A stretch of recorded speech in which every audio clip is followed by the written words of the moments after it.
হয় লাশ হব আর না হয় আওয়ামী লীগকে নিষিদ্ধ করে বাড়ি ফিরবো। বিগত 17 বছরে এই খুনি হাসিনার আওয়ামী লীগের দ্বারা খুন নির্যাতন শিকার হয়েছে।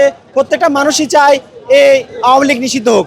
আমি গতকালকে এসেছি, তো আমি যখন বের হয়েছি বাসা থেকে তখন বলে আসছি হয় লাশ হব আর না হয় আওয়ামী লীগকে নিষিদ্ধ করে বাড়ি ফিরবো।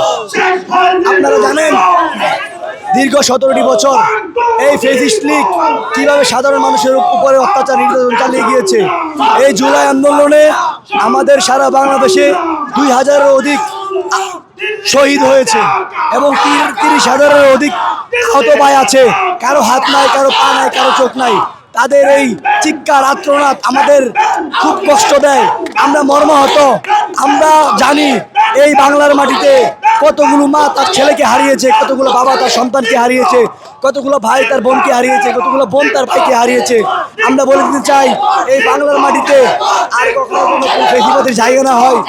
আর একটা কথা আমি বলবো স্পেশালি, এটা আমার কথা, সেটা হচ্ছে একজন মানুষকে কখনো মারতে পারে না। যারা মানুষ তারাই শুধুমাত্র মানুষকে মারে।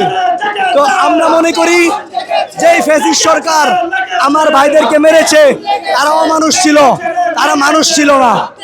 আরেকটা ব্যাপার আপনাদেরকে বলতে চাই, এই বাংলার মাটিতে কোনো ফ্যাসিবাদীর জায়গা হবে না।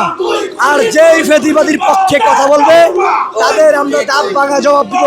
আমার শরীরে এখনো পর্যন্ত 19টা অপারেশন হয়েছে। আমি একজন ক্যান্সারের রোগী ছিলাম, সেই সত্ত্বেও আমি আন্দোলনে অংশগ্রহণ করেছি যেন এই আওয়ামী লীগকে এই বাংলার মাটি থেকে বিতাড়িত করতে পারি। দলমত নির্বিশেষে শুধুমাত্র ফ্যাসিস্ট আওয়ামী লীগ ছাড়া সবাই এই ডাকে অংশগ্রহণ করেছে। আমি আশাবাদী আজকেও আস্তে আস্তে জনসমুদ্রে পরিণত হবে।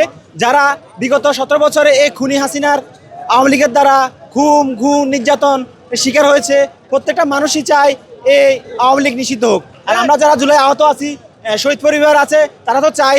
কেননা এই আজকের এই ছাত্র জনতার গণঅভ্যুত্থানের পর প্রায় 10 মাস হতে চললো, এখনো পর্যন্ত দৃশ্যমান কোনো সংস্কার আসে নাই। সংস্কারটা হচ্ছে আওয়ামী লীগের বিচারের মাধ্যমে প্রথম সংস্কার আমি মনে করি। এখনো পর্যন্ত আওয়ামী লীগের বিচার হয় নাই।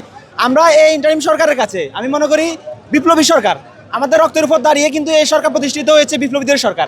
এই সরকারের কাছে আমাদের অনেক আশা ছিল, আকাঙ্ক্ষা ছিল এই সরকার আওয়ামী লীগের বিচার করবে, আহত নিহতদের পুনর্বাসন করবে। কিন্তু এখনো পর্যন্ত এই সরকারের আওয়ামী লীগের বিচার তো দূরে থাক, যারা কয়েকজন থেকে অ্যারেস্ট করছে তারাও জামিনে পেয়ে যাচ্ছে এবং অনেকে দেশ ছেড়ে পালিয়ে যাচ্ছে। তাদের আমি মনে করি কার সহায়তায়, কারা এর পিছনে জড়িত আমরা এখনো জানি না। তাই আমরা সেই জায়গা থেকে দাঁড়িয়ে বলতে চাই, 2 দিন না, যদি 2 মাসও দীর্ঘ হয়, আমরা আওয়ামী লীগকে নিষিদ্ধ করা ছাড়া আমাদের কানে আসা পর্যন্ত আমরা রাজপথ ছাড়বো না ইনশাল্লাহ।